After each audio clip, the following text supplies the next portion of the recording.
오늘은 교회사 세 번째 시간 초대교회의 박해와 신앙에 대해서 말씀을 나누겠습니다. 로마 제국이 전 세계를 다스리던 상황은 이 초대교회의 위기와 기회를 동시에 주었습니다. 역사를 보시면 어느 시대나 교회가 마주해야 할 위기들이 있습니다. 하지만 교회는 언제나 그런 위기와 위협 속에서 복음을 증거하는 기회를 찾아냅니다. 지금 우리가 살아가고 있는 21세기도 교회의 큰 위기라는 상황을 만들어내고 있습니다. 하지만 우리는 이런 위기 속에서 기도하며 하나님의 뜻을 이루어갈 수 있는 기회를 찾아야 됩니다. 이제 오늘은 초대교회가 겪어야 했던 이 박해에 대해서 조금 더 자세히 알아보려고 합니다. 이제 복음이 예루살렘과 유다, 사마리아를 넘어서 저 유럽 전역으로 퍼져나가게 됩니다. 로마 제국 곳곳에 교회가 세워지고 교회를 통해서 신자의 수가 급속히 늘어나게 됩니다. 하지만 교회는 이 성장하는 가운데 약 한 250년 기간 동안 긴 박해의 시간을 견뎌내야만 했습니다. 이 교회의 박해가 시작된 직접적인 원인은 로마에서 일어난 대화재였습니다. 주후 64년경에 로마의 대화재가 발생합니다.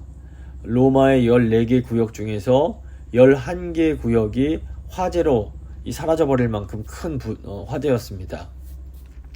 이때 황제로 있던 네로가 자신의 어떤 그런 시적인 영감을 위해서 로마에 불을 질렀다는 그런 소문이 떠돌게 됩니다. 이게 뭐 진짜인지는 알 수 없지만 이 루머 때문에 네로 황제가 정치적인 위기에 봉착하게 됩니다. 그런데 화재가 일어나지 않은 세 개 지역이 공교롭게도 모두 유대인들이 많이 살고 있던 그런 지역이었습니다.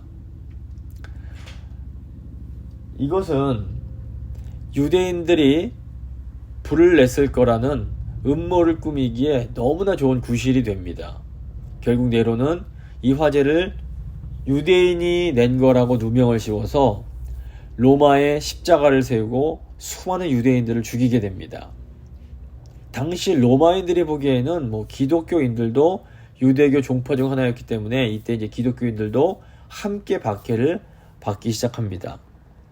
그런데 이제 이 교회에 대한 박해가 지속된 것은 무엇보다 황제 숭배를 거부했기 때문입니다. 전 세계에 걸쳐서 많은 식민지를 가지고 있던 로마는 그 각 식민지의 총독을 파견해서 다스렸습니다.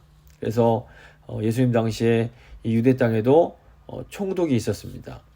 근데 로마는 대부분 각 지역의 문화를 인정해 줬습니다. 그래서 로마가 교육이라든가 사상의 자유 같은 것은 간섭하지 않았습니다. 각 민족의 종교 역시 큰 문제만 일으키지 않는다면 너그럽게 허용을 해줬습니다. 그런데 로마가 식민지에 요구하던 것 단 한 가지가 황제를 숭배하는 거였습니다. 이 황제 숭배를 거부하는 것은 로마 제국에 이렇게 반항하는 그런 것으로 비춰졌습니다. 그래서 기독교가 황제 숭배를 거부하는 것은 기존 사회 질서를 이제 전복시키려는 그런 아주 반역적인 행동으로 비춰졌던 겁니다. 또 로마 군대에 들어가는 것을 거부하는 건 역시 로마 제국이 기독교인들을 핍박하는 원인이 됩니다. 당시 로마는 군인들이 매우 강했습니다. 그래서 좋은 장군이 황제가 될 가능성이 매우 높았습니다. 그런데 기독교인들 같은 경우에는 칼로 일어선 자는 칼로 망한다라는 예수님의 말씀을 따라서 평화주의를 지향을 했고 로마 군대에 들어가는 것을 거부했습니다. 더욱이 이 대부분의 로마 군인들이 당시 어떤 미트라교라는 우상을 섬기고 있었기 때문에 기독교인들이 더더욱 이로 인해 군대에 들어가는 것을 거부하게 됩니다. 여기에 더해서 이 당시 계급사회를 당연시하던 로마인들에게 이 그리스도인들이 예수를 믿는 노예들을 형제로 대하는 것을 보면서 굉장히 위험한 것으로 이제 보기 시작했습니다. 또 이방 종교를 섬기면서 아주 음란한 그런 삶을 살던 로마인들과 달리 그리스도인들이 거룩한 삶을, 구별된 삶을 살았던 것도 로마인들에게는 어떤 반감과 거부감을 느끼게 만들었습니다. 이런 모든 상황들이 이 로마인들에게는 이 기독교가 로마 제국에 방해되는 아주 불건전한 종교라는 생각을 갖게 만듭니다. 이제 박해가 어떻게 전개되는지 좀 살펴보겠습니다.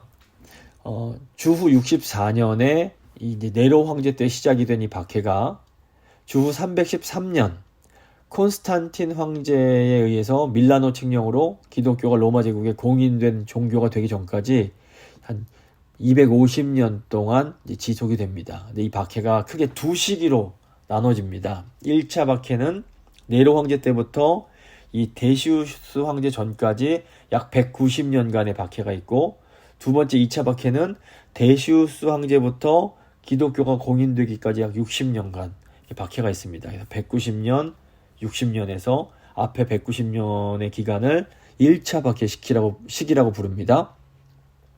1차 박해는 계속해서 있었던 것이 아니라 어떤 황제에 따라서 아주 유명한 황제들이 이제 박해를 하게 됩니다. 그래서 이 당시에는 주로 기독교 지도자들이 잡혀가서 순교를 당하곤 했습니다. 아주 유명했던 몇몇 황제가 있는데 그 중에서 특히 이제 세 황제만 살펴보면 먼저 네로 황제가 있습니다. 로마에서 대화재가 나서 이제 27일 거의 한 달간 이제 로마가 이제 불에 타게 되는데, 이때 이제 14구역 중에서 11구역 거의 3분의 2가 화재로 소멸이 되고 이재민이 당시 25만 명이 생겼다고 합니다. 근데 이때 이제 네로가 이 불을 질렀다는 소문이 돌고 위기의식을 느낀 네로가 유대인들과 그리스도인들이 불을 질렀다고 이제 누명을 씌우게 됩니다. 바로 이 시기에 베드로 사도와 바울 사도가 로마에서 순교를 당했다라고 이제 전해지게 됩니다. 그리고 그 유명한 영화 쿠어바디스가 이 네로 황제 시대를 배경으로 만들어지게 됩니다. 그리고 이제 또 유명한 황제가 도미티안 황제라는 사람이 있습니다. 이제 주 81년 경에 이제 황제가 됐는데, 이 도미티안은 자신을 주요 하나님으로 부를 것을 로마 시민들에게 요구를 합니다. 그리고 이것을 거부하는 그리스도인들을 제국에 대항하는 범법자로 취급합니다. 이때 로마에서 많은 기독교인들이 처형을 당했는데, 성경에 나오는 안드레, 마가, 오네시모가 이때 처형을 당한 것으로 알려집니다. 그리고 요한복음과 요한계시록, 요한 1, 2, 3서를 쓴 사도 요한이 바로 이 도미티안 황제 시대의 반모섬으로 유배를 가게 됩니다. 그리고 한 80년 후인 이제 마르쿠스 아우렐리우스라는 황제 때에도 교회에 큰 박해가 있습니다. 그 로마에 보면 아주 지혜로운 5 황제를 오현제라고 부르는데, 이 마르쿠스 아우렐리우스가 이 오현제 중 한 명이었습니다. 이 마르쿠스 아우렐리우스는 아주 또 유명한 수상록이라는 책을 쓴 아주 유명한 스토아 철학자이기도 했습니다. 이렇게 훌륭한 황제였을지 몰라도 그리스도인들에게는 이 아우렐리우스 황제가 아주 끔찍한 박해자였습니다. 아우렐리우스가 어떤 천지지변이 있을 때마다 그리스도인들을 희생양 삼아서 모질게 박해를 합니다. 당시 아주 위대한 속사도인 폴리캅과 변증가 저스틴이 이제 순교를 당하게 됩니다. 예수님의 제자인 이 사도들에게 직접 신앙을 배우고 그 신앙을 전수받은 사람들을 속사도라고 부릅니다. 이 속사도였던 폴리캅은 안디옥 출신으로 사도 요한의 제자였고, 젊은 20대에 이미 서머나 교회의 감독이 됩니다. 폴리캅이 이제 순교를 당하기 3일 전에 기도를 하다가 꿈을 꿉니다. 꿈속에서 자기 머리에 그 곁에 있는 기둥이 불에 타서 사라져 버리는 것을 이제 보게 됩니다. 그래서 잠에서 깬 폴리캅이 내가 그리스도의 이름으로 화형을 당해서 죽겠구나라는 것을 직감을 했다고 합니다. 이제 86세 노령의 폴리캅이 잡혀서 사형장에 들어갈 때 로마 총독이 당신 나이를 고려해서 좀 봐줄 테니 그리스도를 부인하고 황제에게 희생제사를 드리는 것이 어떠냐, 이렇게 회유를 합니다. 이때 폴리캅이 제가 86년간 나의 주 예수 그리스도를 섬겼습니다. 그런데 그분은 한 번도 나를 부인하시지 않았습니다. 근데 내가 어떻게 모든 악한 것에서 나를 보호하시고 나를 구원하신 이 나의 왕을 부인할 수 있겠습니까? 이렇게 대답을 했다고 합니다. 총독이 이제 그 말을 듣고 화가 나서 화형에 처하겠다고 협박을 합니다. 그러자 또 폴리캅이 당신은 나에게 불로 위협을 하십니다. 하지만 그 불은 단지 얼마 동안만 나를 태울 겁니다. 하지만 하나님의 심판은, 그 하나님의 심판의 불은 영원토록 불경건한 자들을 태울 거라는 것을 기억하셔야 됩니다. 지체하지 마십시오. 원하시는 대로 야생동물이나 불을 지피십시오. 무엇을 명하시든 저는 결코 저의 주님이신 구세주 그리스도를 부인하지 않을 것입니다. 이렇게 또 대답을 합니다. 이제 불을 피우기 위해서 건초들을 놓는 것을 보면서 폴리카비 옷을 벗고 신발을 벗습니다. 장작 더미에 세워둔 기둥에 그의 손을 못 박으려고 하자 저항하지 않고 태연하게 받아들이는 그의 자세에 사형관들도 감동을 받고 그 못을 박지 않고 줄로만 그 손을 뒤로 묶었다고 합니다. 불을 지피고 화염이 치솟자 폴리카비 이렇게 외칩니다. 오 우리 주 예수 그리스도 영광의 아들의 그 아버지시여, 당신의 거룩한 이름을 알게 하시니 감사를 드립니다. 모든 사람들보다 뛰어나신 당신께 감사와 영광을 돌립니다. 영원하신 제사장, 사랑하신 성자, 그리고 성령님께 영광이 세세토록 있기를 원합니다. 아멘. 이렇게 이 폴리카비의 기도가 끝나자 화염이 그를 삽시간에 불태웠는데 이때가 주후 168년이었습니다. 이런 유명한 그런 황제들에 의해서 이 초대교회의 그런 지도자들이, 성경에 나오는 지도자들, 또 그 지도자들의 가르침을 받은 속사도들이 순교를 당하는 일들이 있게 됩니다. 그리고 이제 마지막 60년 2차 박해시키게 됩니다. 주후 3세기, 그러니까 200년, 주후 200년 때가 되면서 로마 제국의 거듭된 내란이 있게 되고, 또 정치적 불안, 또 저기 북쪽 이민족들의 침략으로 로마 제국도 점점 그 힘과 영광을 잃어가게 됩니다. 여기에 심각한 경제적 위기까지 더해지게 되고, 끝없이 권력 다툼만 일삼는 무능한 통치자들로 인해서 로마 제국이 이렇게 기울어져 가고 있을 때였습니다. 이때 이 로마 제국의 위기가 다 이거 기독교 때문이다라고 뒤집어 씌우는 그런 황제들이 생겨납니다. 기독교가 로마 제국에 공인되기 직전인 이 60년 동안이 이 초대교회는 가장 극심한 박해를 받던 기간이 됩니다. 두 명의 황제가 아주 유명합니다. 첫 번째 이 데시우스라는 황제가 있습니다. 249년부터 252년, 얼마 길지 않은 시간이었는데, 이 249년에 황제가 된 데시우스가 로마의 위기가 찾아온 것은 옛 조상들이 섬기던 신들을 저버렸기 때문이다, 이런 생각을 합니다. 데시우스는 과거 로마가 섬기던 신들을 숭배하는 것에 집중하면서 이것을 거부하는 것을 반역죄로 다스립니다. 그래서 데시우스 황제 때 모든 로마인들은 황제의 칙령에 따라서 로마의 신들에게 제물을 바치고 황제의 신상 앞에서 향을 피워야만 했습니다. 여기에 이 말 잘 듣는 사람들에게는 이제 증명서를 발급해줬는데, 이 증명서가 없는 사람들은 황제의 명령을 거역한 범죄자 취급을 당했습니다. 당연히 기독교인들 중에서 신실한 기독교인들이 이걸 거부했고, 용기 있게 이제 죽임을 당했습니다. 이 용기 있고 고결한 죽음은 이것을 지켜보는 목격자들을 크게 감동시켰고, 역설적으로 수많은 또 회심자들이 또 생겨나게 됩니다. 그러니까 더 많은 순교자의 피가 흐를수록 기독교인들의 숫자가 점점 더 늘어나게 됐던 겁니다. 이걸 지켜본 데시우스 황제가 방법을 바꿔서 신앙을 지키는 기독교인들을 그냥 죽이지 않고 더 악랄한 방법으로 회유하고 협박하고 고문하면서 기독교인들이 신앙을 버리게 만듭니다. 이걸 통해서 기독교인들이 얼마나 비겁한지를 보여주고, 또 교회에는 어떤 좌절감을 주려고 했던 겁니다. 이때 정말 또 많은 신자들이 황제의 이 요구에 순응하기도 하고 협박과 고문 앞에서 어쩔 수 없이 무릎을 꿇기도 했습니다. 하지만 많은 기독교인들은 또 어떤 협박과 회유와 고문 앞에서도 하나님께서 그들에게 주신 그 믿음을 포기하지 않았습니다. 이걸 보면서 저희 그 일제 강점기 때 재건교회 수진 성도라든가 순교당한 성도님들과 이렇게 연결되는 부분이 있습니다. 이때 순교를 하지는 않았지만 이런 모진 박해를 이겨내고 믿음을 지킨 분들을 고백자, 이렇게 불렀습니다. 이 고백자들이 이 재건교회에서 순교하지 않으셨지만 추록했다가 이제 그 감옥에 갇혔다 추록하신 이 추록 성도들과 같은 분들이라고 보시면 될 것 같습니다. 또 이제 그 이후에 디오클레티안이라는 또 황제 시기에 아주 또 심한 박해가 있게 됩니다. 초대교회 역사상 가장 무서운 박해가 이때 일어났습니다. 이 디오클레티안 황제는 정치력과 행정력이 아주 뛰어난 황제였습니다. 그래서 처음부터 교회를 핍박하지 않았고 처음 재위 20년간에는 기독교에 어떤 반감도 없었습니다. 심지어 그의 부인 프리스가와 딸 발레시아도 기독교인이었다고 합니다. 그런데 문제가 이제 그 사위인 갈레리우스라는 사람이 있었습니다. 이 군인 출신이던 갈레리우스는 군대에 들어오는 것을 거부하고 또 군대에 들어온다 해도 이 로마의 신을 섬기지 않는 기독교인들에게 너무 악감정이 아주 심했습니다. 그래서 이 갈레리우스가 끊임없이 이제 황제인 장인을 부추겨서 전임 황제들이 다 신의 대접을 받았으니까 이 디오클레티안도 이렇게 신으로서 추앙을 받아야 된다 이렇게 설득을 합니다. 결국 이 사위의 말에 설득된 디오클레티안 황제가 황제 숭배를 명하고 교회 박해를 시작하게 됩니다.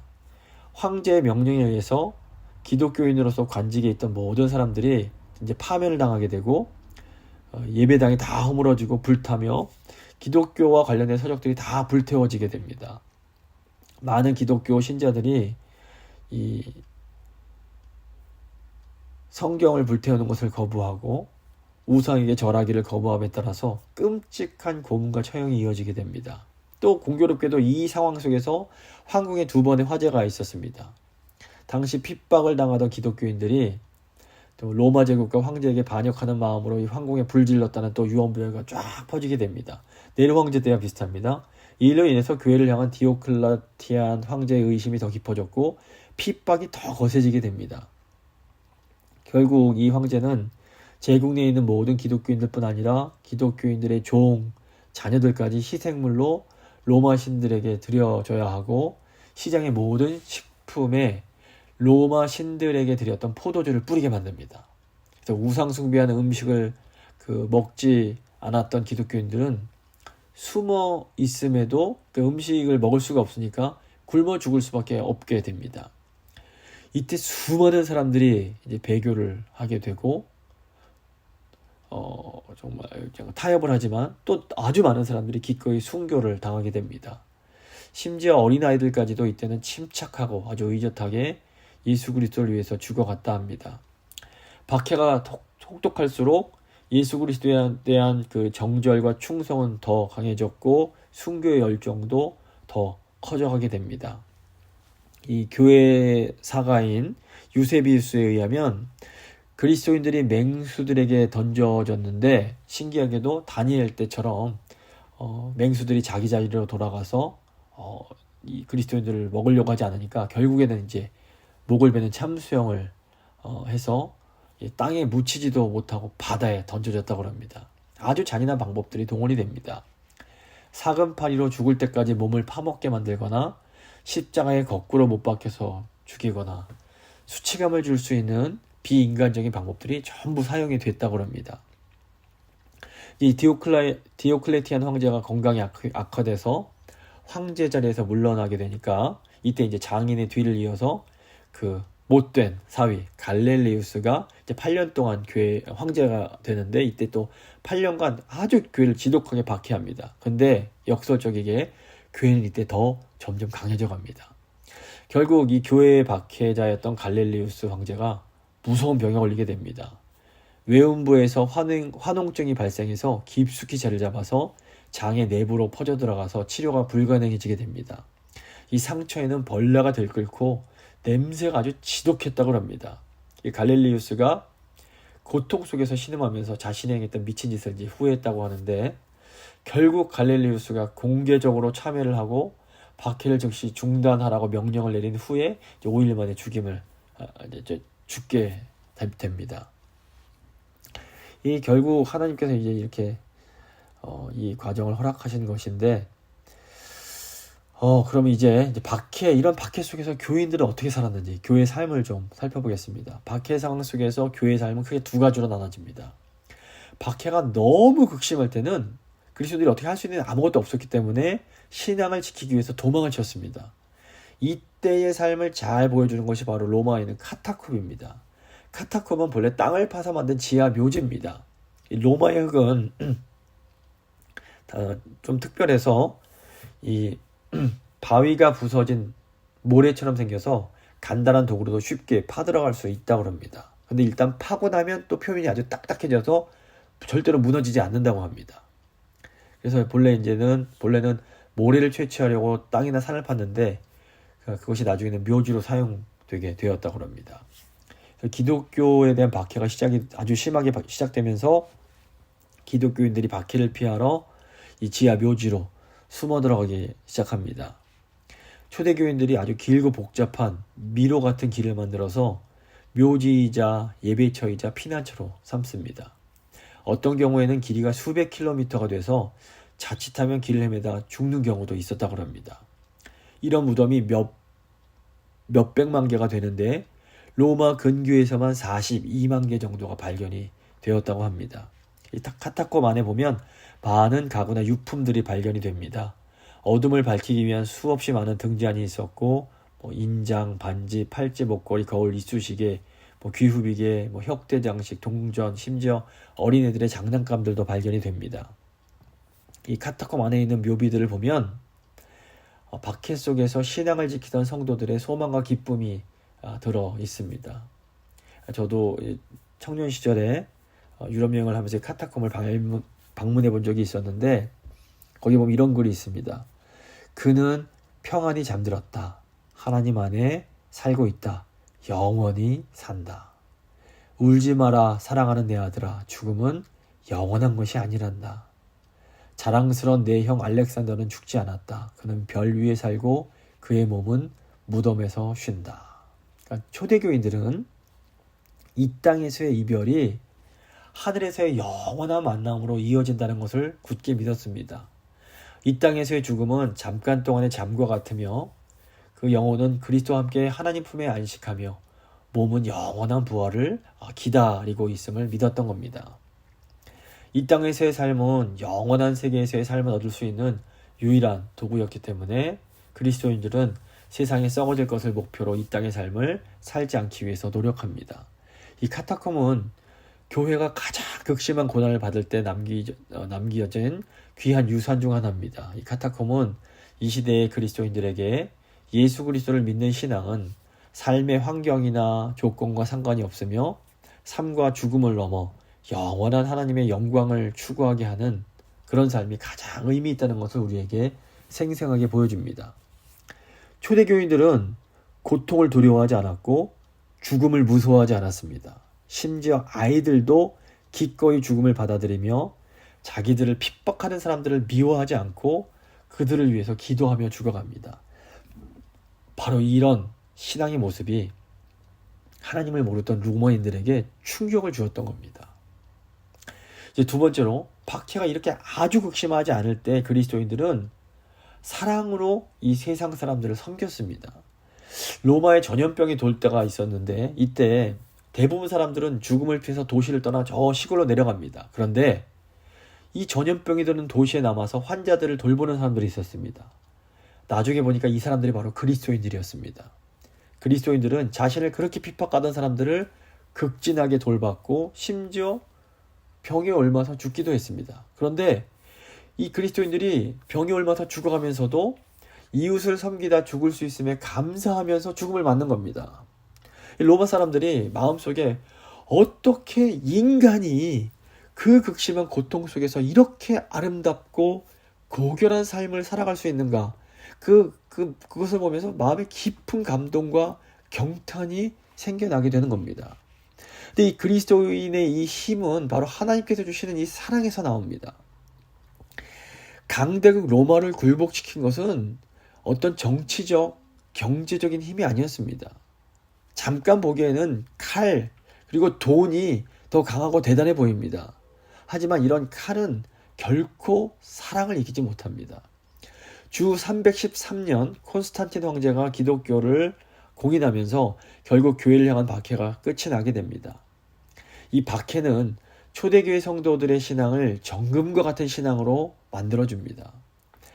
하드리안 황제 시대에 쓰여진 변증서 중에서 디오그테투스에게 보낸 편지라는 그런 글이 있는데 이 글을 보면 당시 박해를 받던 그리스도인들에 대해서 이렇게 쓰여져 있습니다.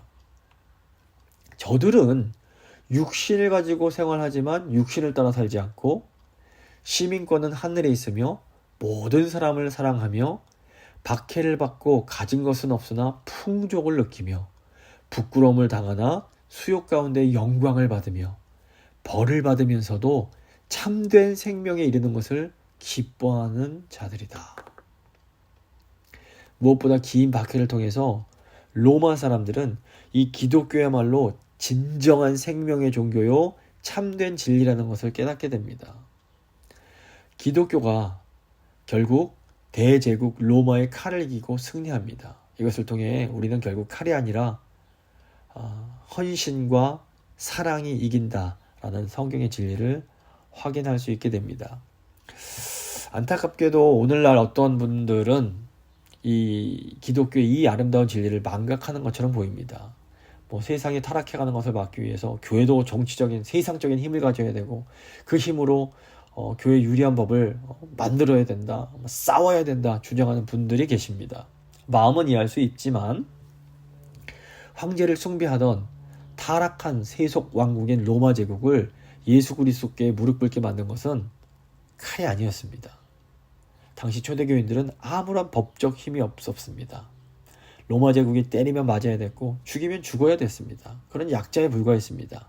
하지만 그럼에도 초대교인들은 결코 약하지 않았습니다. 초대교인들의 힘은 신앙에서 나오는 영적인 힘이었습니다. 오늘 이 시대 교회에도 필요한 것은 바로 어떤 세상적인 힘이 아니라 이 영적인 힘이라는 것을 우리가 기억해야 됩니다. 말씀을 마무리 짓겠습니다. 초대교회가 그 모진 박해를 이겨낼 수 있었던 것은 그들에게 부활의 신앙이 있었기 때문입니다. 오늘날의 상황이 굉장히 어렵습니다. 이것은 분명한 사실입니다. 하지만 교인 우리가 다른 것이 아니라 이 부활 신앙을 굳게 붙잡고 나아갈 때 이 세상은 결코 우리를 감당하지 못합니다. 이 시간 하나님 저희에게 이 부활의 신앙을 확 붙잡을 수 있는 그런 힘을 주십시오. 한번 간절히 기도하겠습니다.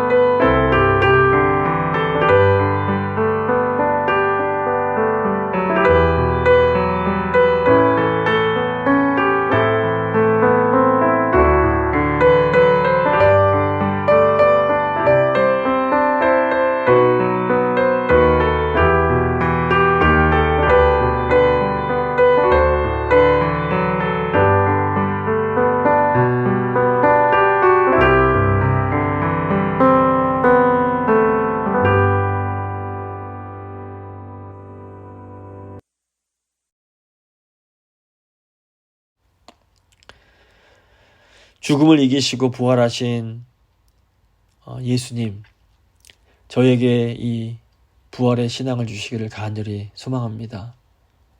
초대교회 성도들은 정말 그 무서운 박해 속에서도 고통과 죽음을 두려워하지 않고 예수 그리스도의 죽음과 부활을 강력하게 증거했습니다. 입으로만 전한 것이 아니라 그 삶으로 복음을 증거했습니다. 주님, 저희의 삶이 쉽지 않습니다. 육체적인 질병 때문에 힘들어하시는 분들도 계시고 경제적인 어려움 때문에 또 여러 가지 상황 때문에 힘들어하는 분들이 계십니다. 하지만 주님, 사방에서 저희를 우겨싸려고 해도 저희에게 믿음만 있다면 우겨쌈을 당하지 않을 수 있습니다. 좀 저에게 참된 부활 신앙을 허락해 주시고 예수님을 향한 그 사랑을 저희 마음가운데 부어주셔서 이 힘든 상황 속에서도 믿음으로 승리하며 살 수 있도록 주여 저희를 붙들어 주시옵소서. 주님만 의지하기를 간절히 소망합니다. 예수 그리스도의 이름으로 기도드립니다. 아멘.